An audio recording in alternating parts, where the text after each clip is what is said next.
Hey everyone, so we're here after another Chiefs win. Of course, they just keep on winning this year, don't they?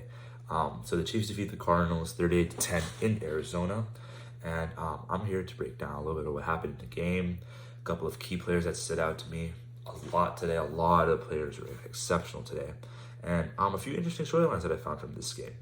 So first off, something I kind of led with earlier, in the game preview, was that battle between Lamichael Pirine and Derek Prince for that RB4. It seems like Pirine, at least based on when they're coming into the game, Pirine seems to have not on this spot. It seems to be the clubhouse. It seems to be the leader in the clubhouse in that matter, because he's running with sometimes he's running with the twos on a lot with he was running a lot with Shane Buechele, and a couple good runs, good catches, good run after the catch. Just seems like overall like he's won the role. It seems like Deneric probably needs maybe a year to get used to the offense. Played pretty well. He got a touchdown, but obviously like he seems to like something is missing in his game. So there's something the Chiefs coaches have noticed. So they're trusting Pirine this year. It seems like Pirine probably will make the roster. But yeah, he was practice squad last year. Made the roster. Darren Prince could probably do the same this year. But yeah, I'm really happy for Pirine, getting his chance in the actual NFL roster. So in that sense, it seems that has been settled. I think Deneric played at least worse than Lamichael Pirine did last week, and then he kind of suffered from that for this week. And Lamichael Pirine today, he's shown in his time with Shane Buechele and some of the ones.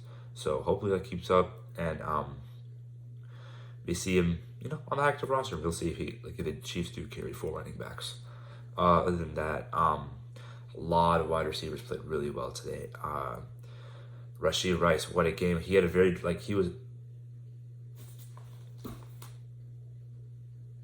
he was in the game early with Mahomes. Dropped his first target and then seemed to bounce back like crazy from that. I think he ended the game with 98 receiving yards. Almost got that 100, but very close. Great run after the catch, great moves. Just overall, it was a great game from Rashee Rice. He seems to be that player that the Chiefs drafted. He's got a lot of run, even into the third quarter. I don't know. I think the Chiefs are just trying to give him some more live action snaps. So so pretty good game from Rashee Rice. Actually, a great game from Rashee Rice, and he seems to show his talent that he has. Did drop a ball. It's like a couple of players dropped the ball. Like Travis Kelce on the first target he got, and he dropped the ball too. So it happens. He bounced back big time from it. Another player dropped his first target, Justin Ross, actually. Justin Ross dropped his first ball, but then, played really well the rest of the game. A couple of great routes. I mean, he almost had a touchdown I think he just cut the wrong way. Once he lost the DB on that release, he cut the wrong way. Otherwise, he would have had that touchdown too. But because I think it was miscommunication between him and Blaine Gabbert on that play. Otherwise, he would have had 2 touchdowns in 2 weeks.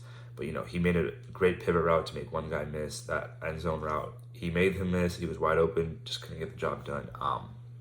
But yeah, so those two, obviously, I was talking about before the game that we wanted to see these players shine, and they did. Got a lot of run, came out mostly when the twos came out. Twos and threes were coming out. So they're going to have a run. Justin Ross is definitely making this team. I think that's basically set in stone now, unless there's some injury or something that happens. I don't see any other way that he doesn't make this team.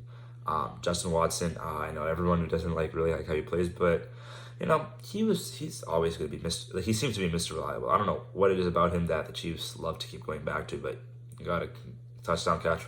The only touchdown Patrick Mahomes threw was to him, and he was in there early. He was playing well. MBS, nice catch, got hit late. I was kind of worried right there for a second because he's kind of stayed down, and then he immediately got up, stringed the ball, did this first down celebration. So, he got hit late, but that was a great catch, great run. Patrick Mahomes to Travis Kelce is still obviously it still is a crazy connection. Patrick Mahomes rolling out, finding time, gets Kelce at low. Kelce, great run after the catch. It's a play that we've all seen a million times now, and they just did it again and again and again. So, you even saw it's one of those incompletions that people will always say, "Oh my God, why are you posting an incompletion?" But Patrick Mahomes was literally jumping out of bounds through a play that hit Marquez Valdes-Scantling in the hands, in one hand of him. It could have been a catch. That's one of the craziest incompletions you're going to see. So, it's fun to watch. As NFL media, they get clicks out of it. That's why they post these kinds of things. I don't really understand why people just try to like say that. Oh, I don't know why you're posting. It's like it's the preseason. What else are you gonna post? Like another. Like, you see the Steelers just smoking the Bills on another game. So there's no really else to post. You want to post Patrick Mahomes, the face of the league. So those are some great players on defense, on offense. A very surprising move, at least to me, was that Shane Buechele came out with the twos. Came out with the ones. Like once Patrick Mahomes and Travis Kelce were taken out, Shane Buechele played a lot with the ones. I think like the whole series played with the ones where he got his touchdown.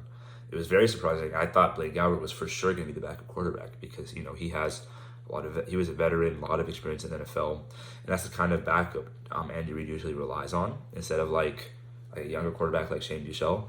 But Shane Buechele played great today. I don't think he got an incompletion. Went for 10 for 10, 100 something yards. Got a rushing touchdown. Great play. He didn't miss a ball. So I don't really see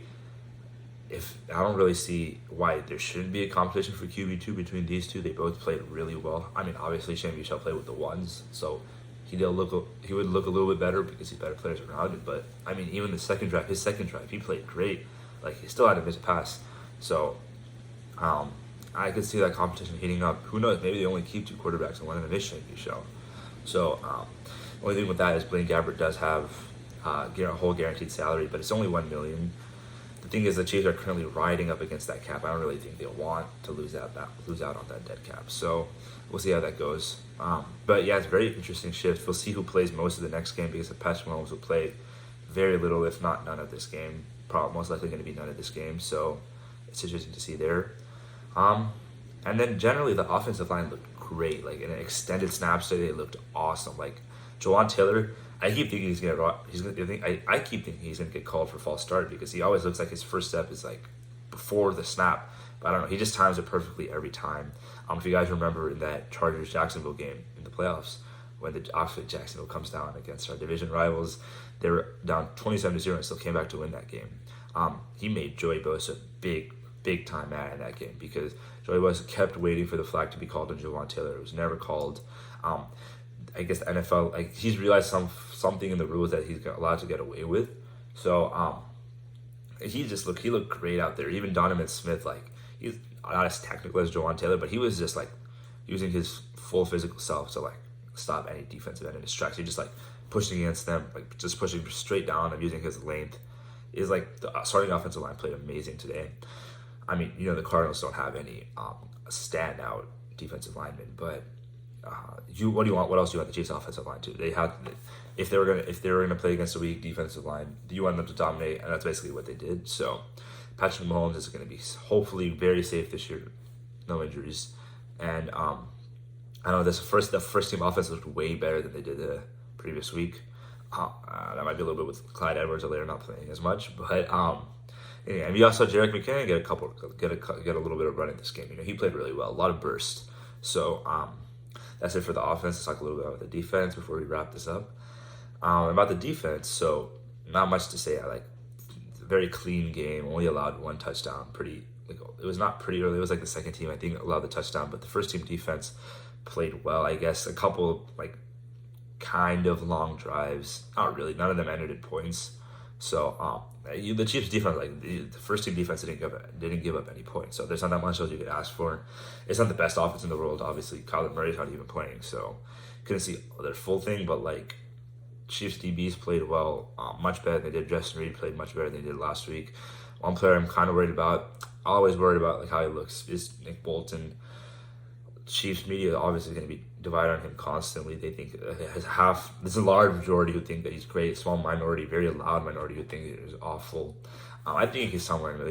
He's not a great first team all pro linebacker, but I think he could make the Pro Bowl a couple years in his career. He's that kind of linebacker. He's pretty good, but I don't know if the Chiefs are going to be willing to pay him as much as he might be asking for next season, but that's the next offseason question. The Chiefs didn't look like this is the first game of the season. They didn't really they need pressure from Chris Jones, but they're playing decent without him. Like I said, the linebackers, and the cornerbacks and the safeties look great. The linebackers were just whatever. Drew Tranquil almost got a sack, shedded a great block, shedded that block so fast. We just missed the legs of, I think it was that Tune quarterback named Tune from the Cardinals. And then the defensive line, obviously, without their star player, Charles Omenihu, who looked pretty good again. Felix looked great in this game. Felix and Udike Uzoma. Playing late in the game, he's kind of going against some lesser offensive tackles, but like he was in the backfield almost every play, like getting into the lap of the quarterback. That's something you'd love to see from your first rounder. So he's going to have to play a lot early on with Charles Omenihu being suspended. So we've been talking about he's looked great. He'll probably fit right in. But we'll see how like actual NFL games treat him and how he'll look going against the starting offensive tackles for most teams. And then in general, Harrison Butker didn't miss a kick today. Great punts overall. Great overall performance from the team after like kind of let down last week. It's a weaker opponent, but they just pounded them. Basically, what you wanted to see. And for other sports fans, tonight, you might not have caught it, but like at the end of the night after the Chiefs game, the Inter Miami was playing Nashville in the League's Cup final. For some soccer fans out there, the other football in the world, right? And then the penalties actually went all the way down to the goalkeepers. 11 kicks for each team, and Inter Miami ended up winning 10-9. So this seems like this man Messi doesn't lose a penalty shootout this year. So this is some interesting thing I saw. If you guys want to, if there's anything, if that's something you guys also saw this week. So yeah, that's it for today, and we'll talk a little bit more next week when the Chiefs play the Browns at home. Thank you.